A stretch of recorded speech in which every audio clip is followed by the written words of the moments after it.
नमस्कार मेरे प्यारे भाइयों, मैं हूं अनुज और आप सुन रहे हैं हॉरर कहानी, वो भी मेरी जुबानी। दोस्तों, आज का हॉरर पॉडकास्ट एक बस ड्राइवर की है जिनका नाम बसंत लाल है। तो चलिए अब यह कहानी बसंत जी के नजरिए से सुनते हैं। लेकिन उससे पहले आप लोगों से एक शिकायत है। आप लोग कहानी को पूरा सुनते हैं लेकिन लाइक नहीं करते हैं। इस बार मैंने आप लोगों से बहुत उम्मीद लगाई है कि आप लोग इस बार वीडियो को लाइक भी करेंगे और चैनल को सब्सक्राइब करके अपना सपोर्ट जरूर दिखाएंगे। और अगर आप लोग चाहते हैं कि आपका नाम वीडियो में लिया जाए तो कमेंट में अपना नाम और अपने शहर का नाम जरूर लिखें। तो अब ज्यादा समय नहीं लेते हैं, चलिए कहानी की शुरुआत करते हैं। दोस्तों, मेरा नाम बसंत लाल है। मैं हरियाणा के एक छोटे से कस्बे का रहने वाला हूँ। पेशे से बस ड्राइवर हूँ। वैसे तो मेरी जिंदगी सीधी सादी ही रही है, लेकिन आज जो कहानी मैं तुम्हें सुनाने वाला हूँ वो मेरी जिंदगी का वो हिस्सा है जिसे मैं चाहकर भी भुला नहीं पाया। यह कोई मजाक या मन ग्रंथ बात नहीं है। जो कुछ भी हुआ वह आज भी मेरी नींदों को चुराता है। करीब 7-8 साल पहले की बात है। मैं एक ट्रैवल एजेंसी के लिए बुकिंग वाली टूरिस्ट बस चलाया करता था। ऐसी बसें जो किसी शादी या घूमने की ट्रिप पर बुक होती हैं। कंपनी का मालिक मेरा दूर का रिश्तेदार था, इसलिए सालों से उसी के अंडर काम करता आ रहा था। एक दिन सुबह सुबह फोन आया। मालिक ने कहा, बसंत, कल सुबह एक ट्रिप निकलनी है। उत्तराखंड जाना है, नैनीताल की तरफ। मैंने झट से हामी भर दी। नैनीताल का नाम सुनते ही मन में एक अजीब सी खुशी हुई। अब तक मैंने कई ट्रिप की थी, लेकिन पहाड़ों की तरफ जाने का मौका कभी नहीं मिला था। अगले दिन सुबह सुबह एजेंसी के ऑफिस गया। कागजात लिए, लिस्ट देखी और समझ लिया कि कौन कौन लोग जा रहे हैं और कहां से पिकअप करना है। मेरा साथी था मुन्ना, हमारा कंडक्टर। उम्र में मुझसे छोटा, थोड़ा चंचल, लेकिन दिल का बुरा नहीं, मगर बातें बनाने में थोड़ा ज्यादा ही तेज था। खैर, हम दोनों बस लेकर निकले और तय गली में पहुंच गए जहां से पिकअप करना था। गली में हलचल थी, कुछ बुजुर्ग, कुछ बच्चे और ज्यादातर जवान लोग। शायद एक कॉलोनी की ट्रिप थी। लोग हंसते बोलते बस में चढ़ने लगे। मुन्ना सीटों की गिनती कर रहा था। मैं बस को स्टार्ट करके तैयार बैठा था। जैसे ही सब सवार हो गए, हम लोग सफर के लिए निकल पड़े। करीब 2 घंटे चले होंगे। सूरज सिर पर चढ़ने लगा था। तभी मुन्ना ने कहा, भैया, चाय स्नैक्स का टाइम हो गया। एक जगह ढाबा देख लीजिए, पेट भी भर जाएगा। मैंने सिर हिलाया और कुछ ही किलोमीटर बाद सड़क किनारे एक पुराना सा ढाबा दिखाई दिया। ज्यादा भीड़ नहीं थी, बस 2-3 ट्रक खड़े थे। मैंने बस रोकी, यात्रियों को बताया कि 20 मिनट का ब्रेक है। सब लोग नीचे उतर गए। मैंने भी उतरकर चाय मंगाई। मुन्ना तो खाने के ठेले की तरफ चला गया। तभी मेरी नजर एक औरत पर पड़ी जो बस के आसपास ही मंडरा रही थी। उसकी उम्र कोई 30 से 35 रही होगी। बाल बिखरे हुए, कपड़े मैले कुचैले, आंखें जैसे किसी खौफ से भरी हों, मगर चेहरा अजीब तरीके से शांत था। वो बस के एक कोने से दूसरे कोने तक टहलती जा रही थी, जैसे किसी को ढूंढ रही हो। मुन्ना ने उसे देखकर भौहें सिकोड़ ली। ये औरत यहां क्या कर रही है? लगता है भीख मांगने आई है। मैंने कहा, मत उलझ उससे, चल चाय पी। लेकिन मुन्ना कहां मानने वाला था। उसने जाकर औरत से उल्टा सीधा बोलना शुरू कर दिया। ए, चल यहां से, ड्राइवर नहीं हूं मैं तेरा जो घूमेंगी बस के इर्द गिर्द। तमीज नहीं है? औरत ने कुछ नहीं कहा, बस चुपचाप उसे घूरती रही और फिर सड़क की तरफ बढ़ गई। मैंने देखा तो कुछ बेचैनी सी महसूस हुई। मैंने मुन्ना को डांटा, जरूरत क्या थी उस बेचारी से उलझने की? मुन्ना हंसा, भैया, ये सब दिखावा करती हैं, सिंपैथी लेके पैसे वसूलती हैं।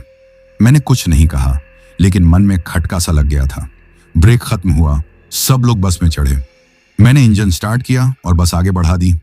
लेकिन मुझे नहीं पता था कि वो औरत हमें छोड़ने वाली नहीं थी और ना ही ये सफर अब पहले जैसा रहने वाला था। बस ने जैसे ही ढाबे से निकलकर हाईवे पकड़ा, मैं अपने मन की बेचैनी को झटकने की कोशिश कर रहा था। लेकिन जो औरत ढाबे पर मिली थी, उसका चेहरा मेरे जहन में बार बार घूम रहा था। उसकी आंखों में जो खालीपन था वो किसी आम इंसान का नहीं था। वो कुछ और था, कुछ ऐसा जो मैं समझ नहीं पा रहा था। मुन्ना ने मुझसे पूछा, क्या हुआ भैया, मन लग नहीं रहा क्या? मैंने बस सिर हिलाया, कुछ नहीं, बस ऐसे ही। मुन्ना फिर वही हंसी उड़ाने वाले अंदाज में बोला, भैया, ढाबे वाली भूतनी से डर गए क्या? मैंने उसे घूरा, मुन्ना, मजाक मत कर।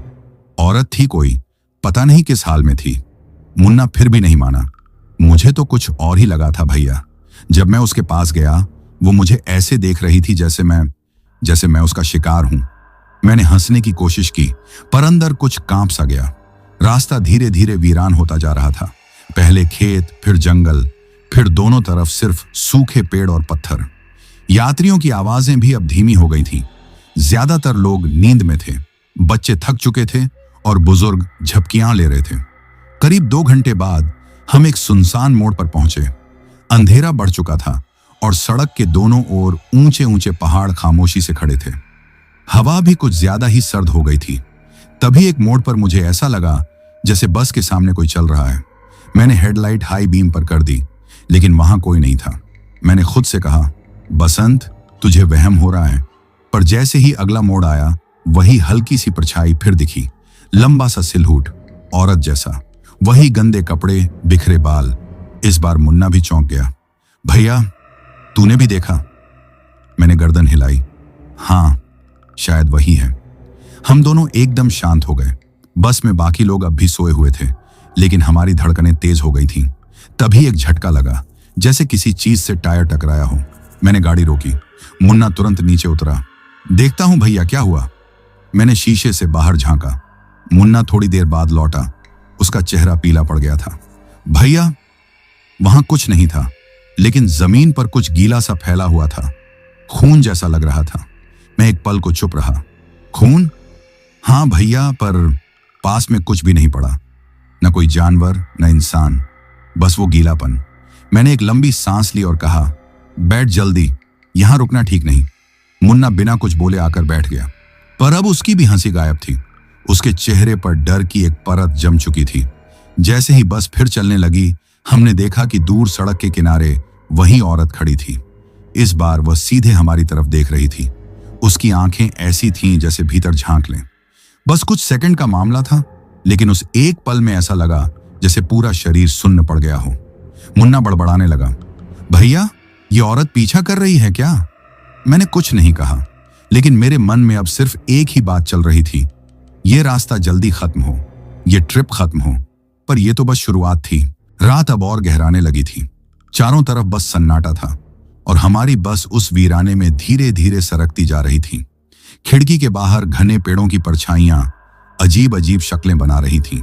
मैं हर मोड़ पर थोड़ी देर के लिए ब्रेक मारता, फिर गाड़ी संभालता, लेकिन मन की हालत अब वैसी नहीं रही थी। एक अनजाना डर बैठ गया था सीने में। मुन्ना अब पहले जैसा मजाकिया नहीं रहा था। उसकी आंखें बार बार पीछे की खिड़कियों से बाहर ताकती रहती। उसने अपनी सीट खींचकर मेरी सीट की ओर पास कर ली थी। शायद उसे मेरे नजदीक रहकर कुछ सुकून मिल रहा था। भैया, उसने धीमे से कहा, अगर सच में कुछ है ना, तो हम फंस गए हैं। मैंने जवाब नहीं दिया। मेरी आंखें सामने सड़क पर थीं, लेकिन कान उसके डर को महसूस कर रहे थे। मैं खुद डरा हुआ था, लेकिन बस चला रहा था, क्योंकि अब बस रुक भी नहीं सकती थी। वो जगह ही ऐसी थी, ना नेटवर्क, ना मदद की कोई उम्मीद। तभी एक जगह एक गहरा मोड़ आया। मैं बस को मोड़ ही रहा था कि सामने सड़क के किनारे वही औरत दिखी। इस बार वो जरा करीब थी। उसके बाल हवा में उड़ रहे थे और चेहरा साफ दिख रहा था, धूल से सना हुआ, लेकिन उसकी आंखें, वो आंखें जैसे अंदर तक छेद रही थीं। हम दोनों एकदम खामोश हो गए।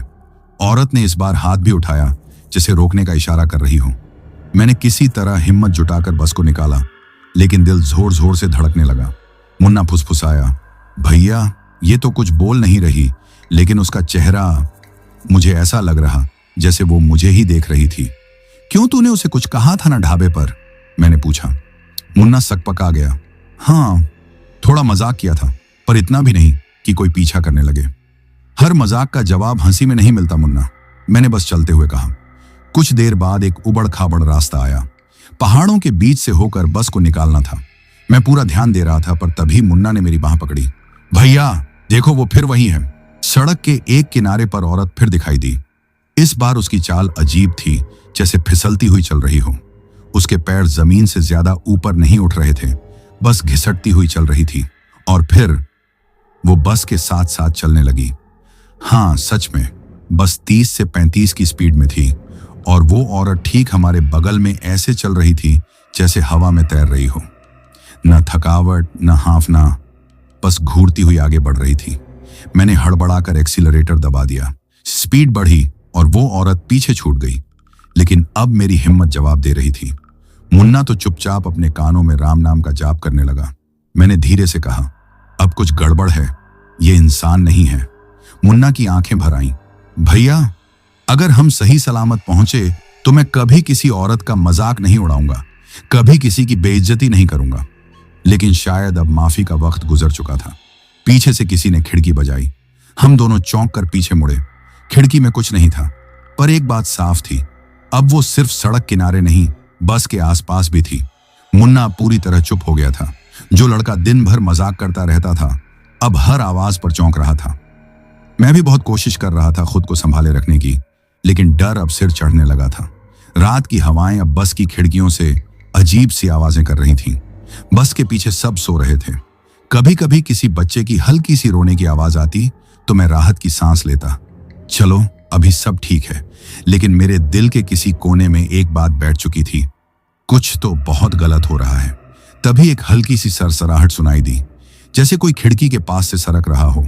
मैं एक पल को चौंका, लेकिन खुद को समझाया, हवा होगी। मुन्ना ने धीरे से कहा, भैया तुमने सुना? मैंने कहा, हाँ, शायद हवा है। लेकिन फिर वही आवाज दूसरी तरफ से आई, फिर तीसरी खिड़की से। अब जैसे वो आवाज चारों तरफ घूम रही थी। हम दोनों एक दूसरे को देख रहे थे और चेहरों पर पसीना था। रात ठंडी थी, फिर भी पसीना। तभी मुन्ना के ठीक पीछे की सीट पर कुछ गिरने की आवाज आई, जैसे कोई भारी चीज फर्श पर गिरी हो। उसने फुर्ती से मुड़कर देखा, और फिर जो उसने देखा वो कुछ पल के लिए हम दोनों की सांसें रोक देने जैसा था। वहां सीट के नीचे किसी के पैर दिखाई दे रहे थे, नंगे पैर, मैले और गीले। मुन्ना ने कांपती आवाज में कहा, भैया, ये किसके पैर हैं? मैंने गाड़ी रोक दी। धीरे धीरे, बहुत धीरे मैं सीट से उठा और पीछे झांका। वहां कोई नहीं था, लेकिन गीली मिट्टी के निशान अब सीट से लेकर बस के गलियारे तक फैले हुए थे। मैंने फिर से बस स्टार्ट की और बिना कुछ बोले बस आगे बढ़ा दी। मुन्ना बड़बड़ाने लगा, मैंने माफी मांग ली थी, अब ये क्या है भैया, ये क्यों नहीं जा रही? मैंने कहा, शायद अब बहुत देर हो चुकी है। करीब 20 मिनट बाद रास्ता थोड़ा खुला। एक जगह पर सड़क के किनारे एक पुराना टूट चुका बस स्टॉप दिखा। मैंने बस कुछ सेकंड के लिए रोकी ताकि पानी पी सकूं। तभी पीछे से एक मुसाफिर दौड़ता हुआ आया और बोला, भैया, एक औरत बस में चढ़ गई क्या, नीले कपड़े में? मैं चौंका, नहीं तो। क्यों? वो बोला, अभी पीछे की सीट पर वो मेरे पास बैठी थी।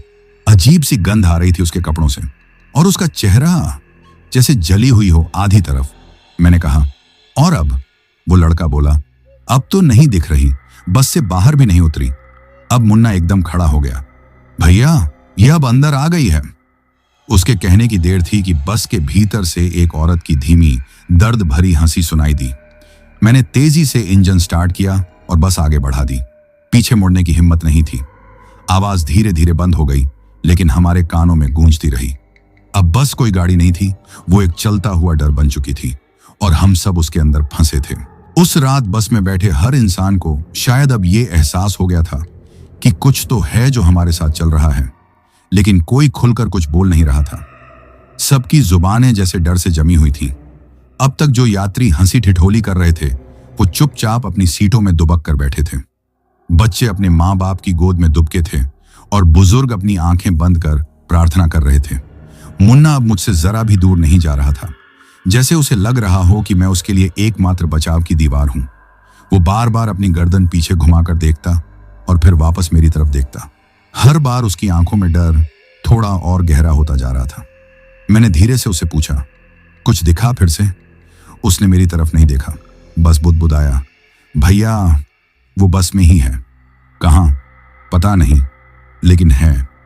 कभी सीट के नीचे, कभी खिड़की के पास, कभी गलियारे में। वो हर जगह है भैया। मैं कुछ कहने ही वाला था कि अचानक बस के अगले हिस्से से खटाक की आवाज आई, जैसे किसी ने दरवाजा झटका हो। मैं चौंका। ये क्या था? मैंने पूछा। मुन्ना थरथराता हुआ बोला, भैया, मैंने पीछे से किसी को आते देखा था, पर मैंने सोचा कोई मुसाफिर होगा। मैंने बस रोकी, इंजन चालू ही रखा, सीट से उठा और मुन्ना को इशारे से साथ आने को कहा। हम दोनों धीरे धीरे बस के बीच से आगे की तरफ बढ़े। सब यात्री अब एक तक हमारी तरफ देख रहे थे। किसी ने कुछ नहीं पूछा, शायद डर सबके गले में अटका हुआ था। हम आगे के दरवाजे के पास पहुंचे। बाहर कुछ नहीं था। मैंने खिड़की से झांका। सड़क सुनसान थी, अंधेरा और ठंडी हवा बस। फिर मुन्ना ने धीरे से मेरी आस्तीन खींची। भैया देखो। बस की सीढ़ियों पर एक जोड़ी गीले पैरों के निशान थे, ठीक वैसे ही जैसे पहले सीट के नीचे दिखे थे। नंगे पैर, मिट्टी से सने हुए, और ताज्जुब की बात, वो निशान अंदर की तरफ नहीं, बाहर की तरफ थे, जैसे कोई उतर गया हो। हम दोनों वहीं ठिठक गए। उतर गया? कब और किसने? मुन्ना फुसफुसाया। मैंने कुछ नहीं कहा, बस उसे पकड़कर धीरे से वापस अपनी सीट पर ले आया। इंजन स्टार्ट किया और फिर गाड़ी आगे बढ़ा दी। पर अब माहौल पूरी तरह बदल चुका था। यात्रियों को भी कुछ कुछ समझ आने लगा था। औरतें आपस में इशारे कर रही थीं, कुछ बच्चे रोने लगे थे। मैंने शीशे में देखा, एक अधेड़ उम्र की औरत पीछे से उठकर मेरी तरफ आ रही थी। भैया, उसने धीमे से कहा, हम लोग डर गए हैं। ये जगह सही नहीं लग रही। कोई मंत्र तंत्र हो तो करो, कुछ करो। बच्चों को संभालना मुश्किल हो रहा है। मैंने सिर हिलाया। दीदी, अब बस कुछ देर और फिर अगला शहर आएगा, वहां रुकेंगे। तब तक सब ध्यान रखें। वो औरत कुछ पल तक मुझे देखती रही, फिर कहा, मुन्ना को कुछ मत होने देना। वो लड़का थोड़ा नासमझ है, लेकिन दिल का साफ है। मैंने पहली बार गौर किया। उस औरत की आंखों में अजीब सी चमक थी, जैसे वो कुछ जानती हो। वो वापस जा चुकी थी, लेकिन उसका कहा एक एक शब्द मेरे जहन में गूंज रहा था। अब मैं समझ चुका था, सवारी अब बस में नहीं थी। ये बस अब खुद किसी और की सवारी बन चुकी थी, और शायद अगला पड़ाव किसी के जीवन का आखिरी पड़ाव होगा। रात के करीब 2 बज चुके थे। हम पहाड़ी रास्ते पर थे। दोनों ओर घना जंगल और बीच में टेढ़ी मेढ़ी सड़क। बस की लाइट्स जितनी दूर तक रोशनी फेंक रही थीं, उससे आगे सिर्फ काला अंधेरा था। मैं बहुत धीमे चल रहा था, इतनी धीमे कि हर पत्थर, हर मोड़, हर साया महसूस हो रहा था। मुन्ना अब भी मेरे बगल में बैठा था, लेकिन उसके चेहरे पर रंग नहीं था। आंखें सूजी हुई, होंठ सूखे और हाथ कांप रहे थे। वो बार बार पीछे देखता, फिर अचानक अपना सिर आगे झुका लेता, जैसे किसी से बचना चाह रहा हो। क्या हुआ? मैंने पूछा। उसने धीरे से कहा, भैया, वो अब बस में नहीं घूमती। अब वो मुझे देखती है, सीधा, जैसे मुझे पहचान लिया हो। मैंने बस चलाते हुए उसकी तरफ देखा। वो अब मेरे कंधे से सटकर बैठ गया था, जैसे बस से ज्यादा उसे अब मुझसे उम्मीद थी। कुछ देर बाद अचानक बस की बत्ती हल्की हल्की चमकने लगी, जैसे करंट कम हो रहा हो। फिर एक झटका लगा, पूरा केबिन एक पल के लिए अंधेरे में डूब गया। भैया! मुन्ना चीख पड़ा। मैंने झट से स्टार्ट किया। बत्ती वापस आई, पर मुन्ना का चेहरा सफेद हो चुका था। क्या देखा? मैंने पूछा। वो कांपते हुए बोला, वो मेरे ठीक सामने थी, तुम्हारे और मेरे बीच में। उसके बाल मेरे मुंह से छू गए थे। मेरा गला सूख गया। मैंने उसकी तरफ देखा तो उसकी शर्ट पर बालों के छोटे छोटे रेशे चिपके हुए थे। मैंने झट से हाथ से झाड़े। तू पीछे चला जा मुन्ना, मैंने कहा। जाकर किसी के पास बैठ जा, अब मैं अकेला ही ठीक हूं आगे। नहीं भैया, नहीं। उसने मेरी बांह पकड़ ली। जाओ, किसी बुजुर्ग के पास बैठो, वो औरतें भी वहीं हैं, शायद थोड़ा सुरक्षित लगेगा तुझे। मुन्ना कांपते हुए उठा, लेकिन जाने से पहले बोला, भैया, अगर कुछ हो जाए तो। मैंने उसका हाथ पकड़ा। कुछ नहीं होगा, जा। वो चला गया। जैसे ही गया, मैं अकेला हो गया उस केबिन में। पर अजीब बात यह थी कि अब मुझे और डर नहीं लग रहा था। मैं जैसे खुद को मजबूत बना चुका था, शायद मुन्ना को बचाने के लिए। लेकिन बस के अंदर अब अजीब सी फुसफुसाहट गूंज रही थी, जैसे कोई सीटी सीटी में कुछ बोल रहा हो। यात्रियों की सांसें धीमी और माहौल एकदम भारी हो चुका था। तभी एक जोर की चीख सुनाई दी, बस के अंदर से आई। मैंने एक झटके में ब्रेक मारा, सीट से कूदकर भागा। मुन्ना की चीख थी वो। मैं भागा भागा पीछे पहुंचा। एक बुजुर्ग की गोद में मुन्ना बेसुध पड़ा था। उसके चेहरे पर नाखूनों के निशान थे और गले पर गहरे नीले दाग। ऐसा लग रहा था जैसे किसी ने उसका गला दबाने की कोशिश की हो। ये क्या हुआ? मैं चिल्लाया। वो बुजुर्ग बोले, हम सब सो रहे थे, तभी एकदम से मुन्ना चीख पड़ा। वो कुछ बड़बड़ा रहा था। वो आई है, वो मुझे ले जाएगी। और फिर ये हाल हो गया। मैंने उसका सिर उठाया। मुन्ना, मुन्ना! उसने आंखें खोली, होंठ हिलाए और सिर्फ एक शब्द निकला, माफ कर दो। और फिर उसका शरीर ढीला पड़ गया। सांस चल रही थी, लेकिन होश नहीं था। मैंने तुरंत बस चालू की और अगला छोटा सा कस्बा आते ही एक प्राइवेट क्लिनिक में मुन्ना को भर्ती कराया। डॉक्टर ने देखा और कहा, यह डर के कारण शॉक में चला गया है, इसे गहरा सदमा लगा है। मैंने बस अस्पताल के बाहर खड़ी कर दी। कुछ और यात्री भी साथ आए। मैं बाहर बैठा रहा, लेकिन अंदर कुछ टूट रहा था। मुझे पता था यह शुरुआत है और अगला पड़ाव शायद आखिरी होगा। मुन्ना को क्लिनिक में एडमिट किए अब कुछ घंटे हो चुके थे। डॉक्टर ने कहा था कि डर का गहरा सदमा है और उसे पूरी तरह होश में आने में वक्त लगेगा, लेकिन मैं जानता था यह कोई आम सदमा नहीं था। बस बाहर खड़ी थी और मुसाफिर डरे सहमे से क्लिनिक के बरामदे में बैठे थे। कोई खाना नहीं मांग रहा था, कोई मोबाइल नहीं चला रहा था। सबके चेहरों पर सिर्फ एक ही सवाल था, अब आगे क्या? मैंने दीवार से टिककर आंखें मूंद ली थी। थकान, चिंता और डर सब मिलकर मेरे सीने पर पत्थर जैसे जम गए थे। अचानक एक औरत मेरी तरफ आई, वही अधेड़ उम्र की औरत जो पहले भी मुझसे बात कर चुकी थी। उसने कहा, बसंत भैया, अब आप ही कुछ करो, ये रास्ता ठीक नहीं है, कुछ तो है हमारे साथ। मैंने आंखें खोली। मैं तो बस चला रहा हूं दीदी, लेकिन अब लग रहा है कि वो बस नहीं रही। उसने मेरी आंखों में देखा और धीमे से बोली, मैंने सुना है कुछ आत्माएं ऐसे ही लोगों का पीछा करती हैं, जब तक किसी का शिकार न कर लें पीछा नहीं छोड़ती। मैंने सिर झुका लिया। शिकार शायद तय हो गया है दीदी। मुन्ना, वो कुछ नहीं बोली, बस सिर झुकाकर वापस चली गई। कुछ देर बाद डॉक्टर आया। उसे होश आ गया है, लेकिन हालत अब भी नाजुक है, थोड़ी देर और देखिए। मैं अंदर गया। मुन्ना की आंखें खुली थीं, लेकिन वो किसी को नहीं देख रहा था, बस छत की तरफ घूर रहा था। मैंने उसका हाथ पकड़ा। मुन्ना, मैं हूं बसंत, उसने हल्की आवाज में कहा। वो यही है भैया, यही है, कमरे के कोने में। मैंने कोना देखा, वहां कुछ नहीं था, लेकिन उसकी आंखें उस जगह से हटी ही नहीं। उसने मुझसे कहा, अब तेरा नंबर है, तूने मुझसे आंख मिलाई थी, अब पीछे हटना मुमकिन नहीं। मैंने उसका माथा सहलाया। कुछ नहीं होगा तुझे, मैं हूं ना। वो कांपते हुए बोला, भैया, उसे माफी मांग लेना अगर हो सके तो। मैंने उसे शांत करवाया, बाहर आया और फैसला किया, अब यहां नहीं रुक सकते। जितनी जल्दी हो सके हमें शहर की तरफ बढ़ना होगा। मैंने सबको वापस बुलाया। देखो भाइयों बहनों, अब यहां रुकना ठीक नहीं, हम शहर की तरफ बढ़ेंगे, बस सावधानी से चलानी होगी और आप सबको साथ निभाना होगा। सब चुपचाप बस में बैठ गए। मैंने मुन्ना को पीछे की सीट पर लिटा दिया। एक महिला को उसके पास बैठने को कहा। रास्ता दोबारा शुरू हुआ। अंधेरा और घना हो गया था। करीब आधा घंटा चला था कि अचानक बस के आगे एक बड़ा पेड़ गिरा पड़ा मिला, ताजा गिरा हुआ। मैंने ब्रेक मारा, बस रुक गई। बाहर उतरकर देखा तो समझ आया, ये गिरा नहीं था, काटा गया था। ये तो किसी ने जानबूझकर रास्ता रोका है। पीछे से आवाज आई, भैया जल्दी चलो। मुन्ना फिर से तड़प रहा है। मैं दौड़कर अंदर गया। मुन्ना का शरीर फिर से कांपने लगा था। उसका चेहरा लाल हो गया था और वो चीखने लगा था, वो आई, वो आई। मैंने उसका सिर थामा, लेकिन तभी उसकी आंखें पलट गईं और मुंह से झाग निकलने लगा। यात्रियों में फिर से अफरा तफरी मच गई। मैं समझ गया था अब कुछ बड़ा होने वाला है और शायद ये रास्ता किसी के लिए रुक गया है। पेड़ रास्ता रोक चुका था।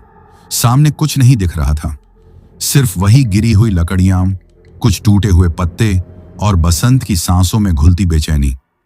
मैंने बस से उतरकर चारों ओर देखा। अजीब सी शांति थी, ऐसी कि आदमी डर के मारे सांस लेना भी भूल जाए। कुछ यात्री भी धीरे धीरे नीचे उतर आए थे। कोई कुछ नहीं बोल रहा था, बस निगाहें सड़क पर जमी थीं। तभी एक महिला ने धीरे से कहा, भैया, लगता है अब रास्ता खुद बंद गया है। मैंने सिर झुका लिया। मन में चल रहा था कि अगर अब कुछ ना किया तो सब यहीं फंस जाएंगे। मैंने खलासी की सीट से फावड़ा निकाला और 2 नौजवान यात्रियों को साथ लेकर पेड़ हटाने की कोशिश शुरू की। काम करते करते आधा घंटा बीत गया। पसीने से तर हो चुका था मैं। लेकिन तभी एक अजीब बात हुई। हमें पीछे से आवाज आई, बसंत भैया। मैं मुड़ा। पीछे की तरफ भागता एक लड़का आया जो बस के पीछे की ओर खड़ा था। उसकी सांसें तेज थीं, चेहरे पर डर का रंग चढ़ा हुआ। मुन्ना, मुन्ना नहीं रहा भैया। मैं वहीं थम गया। क्या? अभी दम तोड़ा। वो ले गई उसे। मैंने फावड़ा वहीं फेंका और बस की तरफ दौड़ा। पीछे पीछे बाकी लोग भी। बस के अंदर मातम पसरा हुआ था। मुन्ना की देह शांत पड़ी थी। उसकी आंखें अध खुली थीं और चेहरा कुछ वैसा था जैसे मरने के बाद भी कुछ कहने की कोशिश कर रहा हो। वो औरत जो मुन्ना के पास बैठी थी, उसकी आंखें भर आईं। भैया, वो कह रहा था वो फिर आएगी, पर इस बार किसी और को चाहिए होगा। मैं घुटनों के बल बैठ गया। मुन्ना मेरा छोटा भाई जैसा, उसकी मौत ने मेरी हड्डियों तक को कंपा दिया था, लेकिन साथ ही अब मैं समझ गया था ये और नहीं रुकने वाली।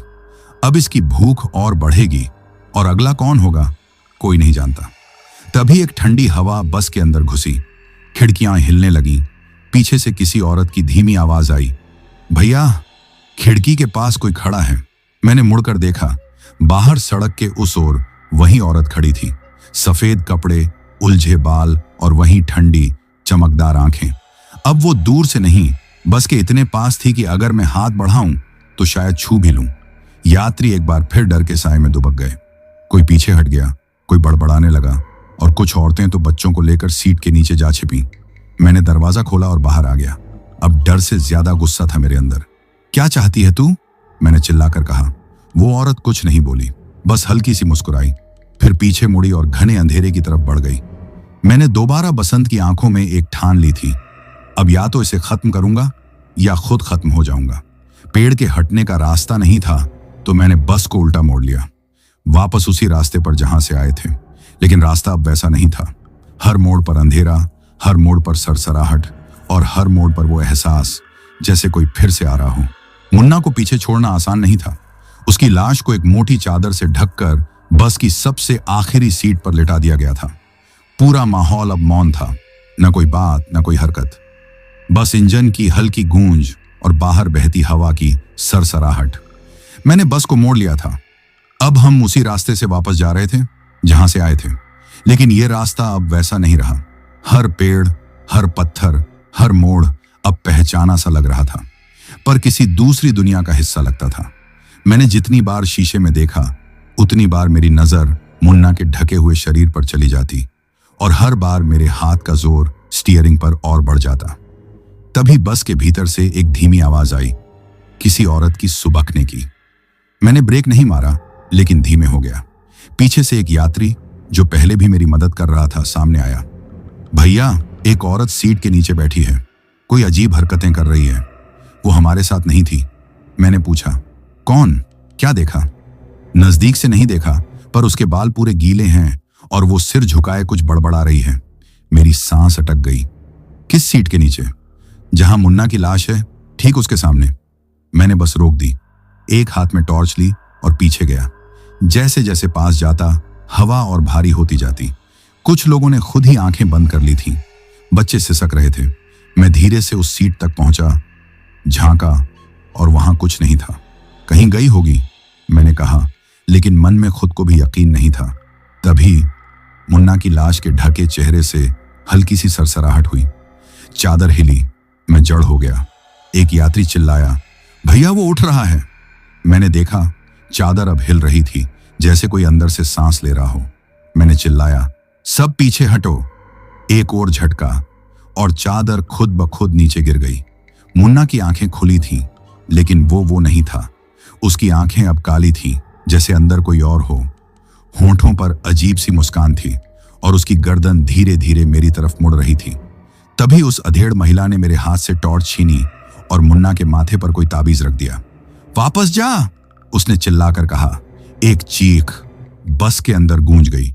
मुन्ना की आंखें वापस पलट गईं और वो फिर से बेसुध हो गया। अब भी वक्त है बसंत भैया, उसने कहा। इस आत्मा को कोई और रास्ता दिखाओ, वरना हम सब। वाक्य अधूरा रह गया। बस के बाहर फिर वही परछाई दिखी, वही औरत, अब मुन्ना की सीट के बगल में खड़ी। उसने कोई हरकत नहीं की, बस खड़ी रही, जैसे इंतजार में हो। मैं समझ गया, ये कहानी इतनी आसानी से खत्म नहीं होगी। रात अब पूरी तरह काली हो चुकी थी। बाहर कुछ दिख नहीं रहा था, सिवाय बस की हेडलाइट्स की रोशनी के, जो सड़क पर दो पतली सी रेखाएं खींच रही थी। लेकिन असली अंधेरा तो अब हमारे भीतर था, डर का, पछतावे का, और उस चीज का जो अब हमारे साथ साथ नहीं, हम में समा चुकी थी। मुन्ना अब भी बेहोश था, लेकिन वो शरीर मुन्ना का नहीं लग रहा था। ठंडा, बेजान और अजीब तरीके से भारी। उसकी त्वचा की रंगत जैसे बदल रही थी, और आंखों के आसपास नीला काला छाया फैल रहा था।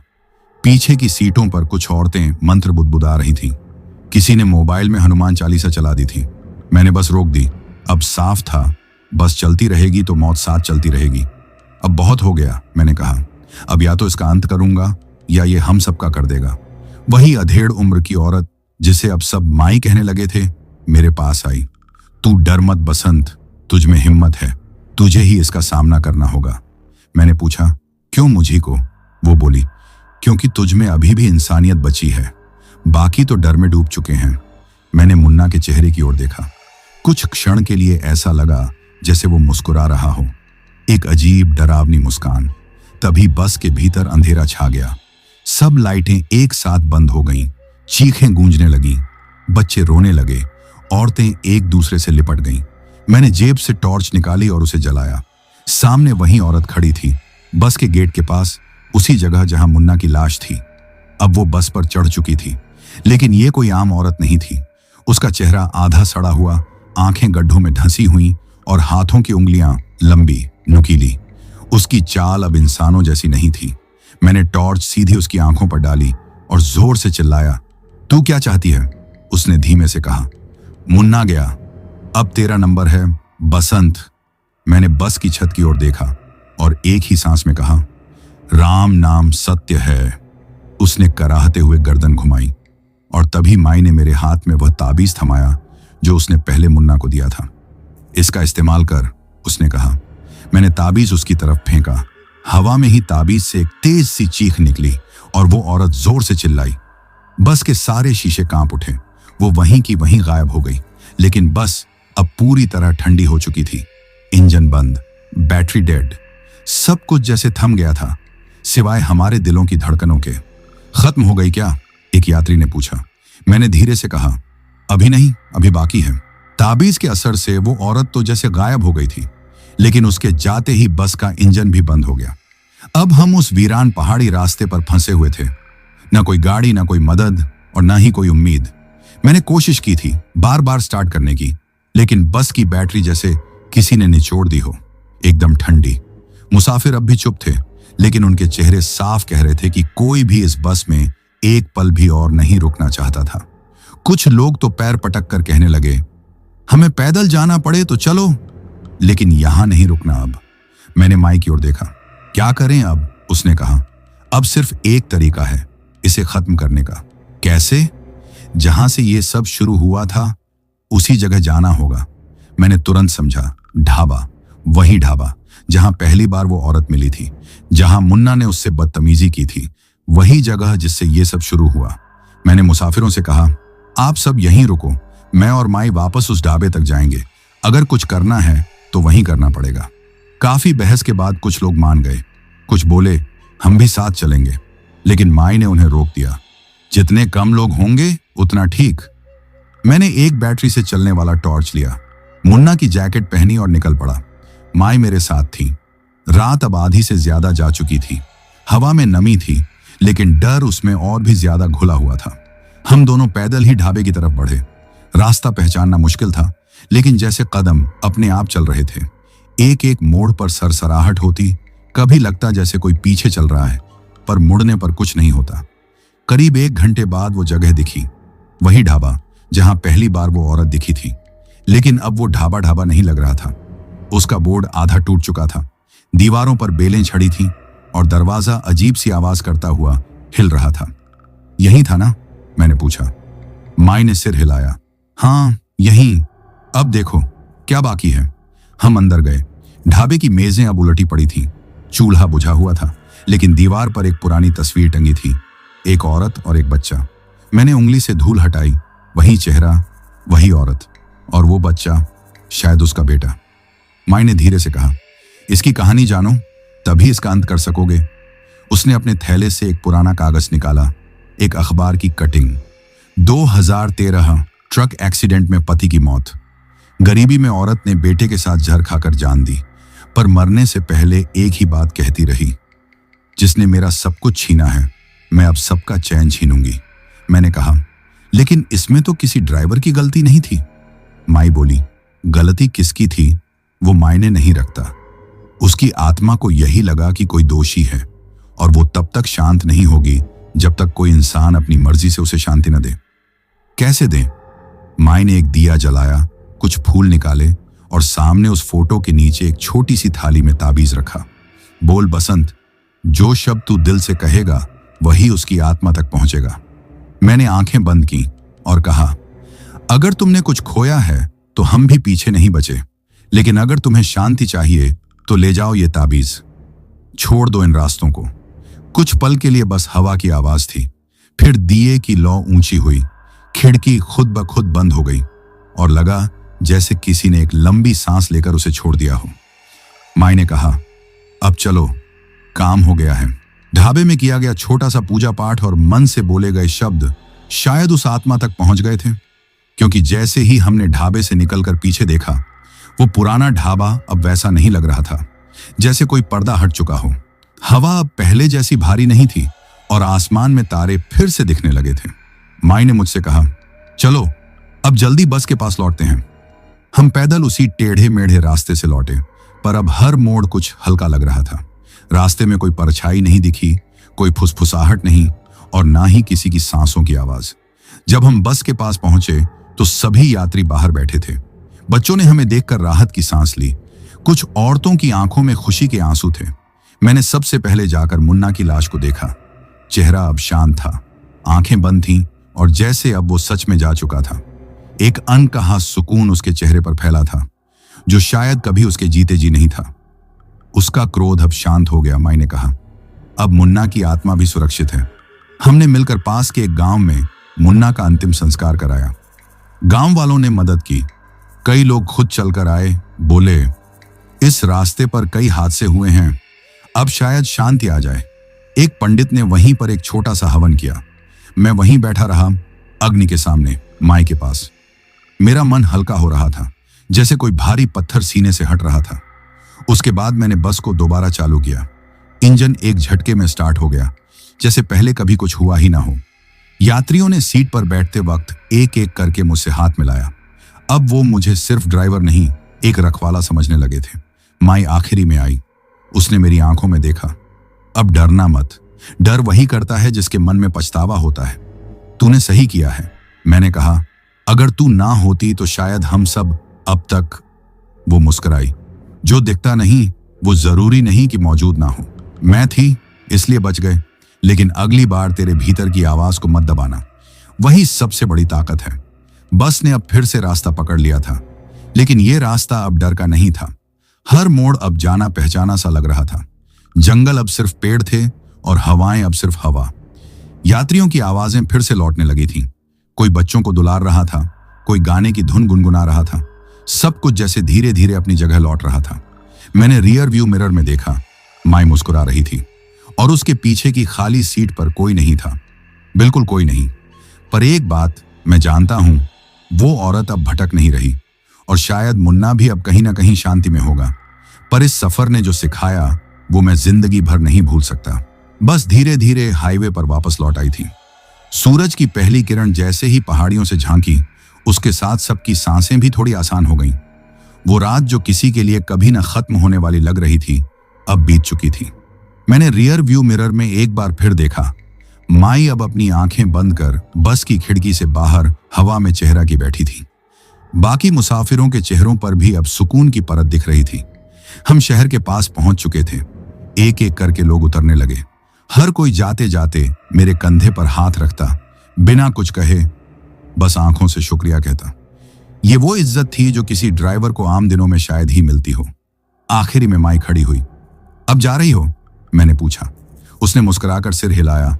अब मेरी जरूरत नहीं रही, अब तुझमें खुद को बचाने की ताकत आ चुकी है। फिर मिलोगी? अगर रास्ते फिर ऐसे हुए तो जरूर। वो चली गई और मेरे दिल में एक खालीपन रह गया। मैंने बस को गैरेज में पहुंचाया, चाबी जमा की और लॉगबुक में वही लिखा जो सच था। सफर पूरा हुआ, सब यात्री सुरक्षित। लेकिन मेरे अंदर एक सफर अब शुरू हुआ था। मन में वो औरत, मुन्ना और माई, सबकी छवि रह गई थी। कुछ दिनों बाद मैं मुन्ना के घर गया। उसकी माँ ने मुझे देखकर कहा, तू उसका भाई ही था बसंत, जो नहीं कर पाया वो तूने किया। मैंने उन्हें ढाढ़स बंधाया, पर खुद के लिए कोई ढाढ़स नहीं था, क्योंकि मैंने मुन्ना को खोया था। एक ऐसा साथी जो मजाक करता था, लड़ता था, लेकिन हमेशा मेरे साथ चलता था। मैंने मुन्ना के नाम एक छोटा सा ताबीज बनवाया और उसे बस की ड्राइवर सीट के पास टांग दिया। अब हर बार जब मैं बस चलाता वो मेरे साथ होता। वो ढाबा अब कभी नहीं खुला, लेकिन जब भी उस रास्ते से गुजरता तो एक अजीब शांति महसूस होती थी, जैसे कोई अब भी वहां है लेकिन सुकून में। लोग अब भी मुझसे वो कहानी पूछते हैं। कई बार बनावटी हंसी में टाल देता हूं, पर कभी कभी जब मन बहुत भारी हो तो मैं कहता हूं, भाई मेरी जिंदगी में एक रात ऐसी भी आई थी जब ड्राइवर की सीट पर मैं अकेला नहीं था। मेरे साथ कुछ और भी चल रहा था, पर फिर भी मैंने बस चलाई, क्योंकि रुकता तो शायद सब रुक जाता। मैं अब भी बस चलाता हूं, लेकिन हर बार जब किसी सुनसान मोड़ से गुजरता हूं तो साइड मिरर में एक नजर जरूर देख लेता हूं, कहीं कोई फिर से सफर पर तो नहीं निकल पड़ा। तो दोस्तों, ये कहानी यही खत्म हुई। अब जिन भाइयों ने अपना नाम वीडियो में कमेंट किया था उनका नाम लेते हैं। शाहीन भाई दिल्ली से, दानिश जफर भाई बिहार से, अंकुर बंसल भाई उत्तर प्रदेश से, मोहन ठाकुर भाई नेपाल से, सुनील भाई चंडीगढ़ से, विक्रम ठाकुर कबीरधाम छत्तीसगढ़ से, हरिकिशन सक्सेना भाई हाथरस से, रितेश उबाले भाई नासिक से, सुखप्रीत सिंह जालंधर पंजाब से, कृष्णा भाई गाजियाबाद से, अजय भाई इंडिया से, शत्रु मार्टिन भाई अरुणाचल प्रदेश से, कृणाल भगत भाई महाराष्ट्र से, विनेश कुमार भाई हाथरस से, कमलेश भाई महाराष्ट्र से, सुब्रात दास भाई ओडिशा से, दीप क्षेत्र भाई कोलकाता से, आरव फिरोजपुर से, उत्तम हलदार भाई नोएडा उत्तर प्रदेश से, कुणाल राव भाई उदयपुर राजस्थान से, अक्षय भाई देहरादून से, आसिफ भाई कराची पाकिस्तान से, सुखजीत सिंह और गुरमन सिंह फिरोजपुर पंजाब से, मितेश भाई गुजरात से, सीताराम भाई नेपाल से, मंतोष पासवान भाई इंडिया से, संतोष भाई शेम्बल से, आशीष शेरपा भाई नेपाल से,